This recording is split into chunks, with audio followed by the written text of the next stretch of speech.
ഓർമ്മകൾ മധുരം നിറയ്ക്കും ഈ കോവിലിൽ. ഓർക്കാതെ പോലും തെറ്റേണ്ട നേർച്ചകൾ ഔദാര്യ കോമളൻ ശംഭു എന്നാകിലും ഓടിച്ചു വാങ്ങിക്കും ഏറ്റൊരു നേർച്ചയെ.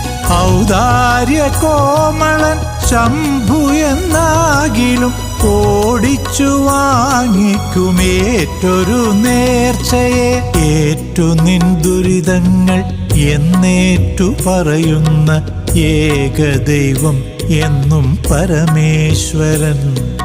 ഏതു പാപങ്ങൾക്കും പരിഹാരം കിട്ടും ഏറ്റുമാനൂരപ്പൻ സന്നിധിയിൽ.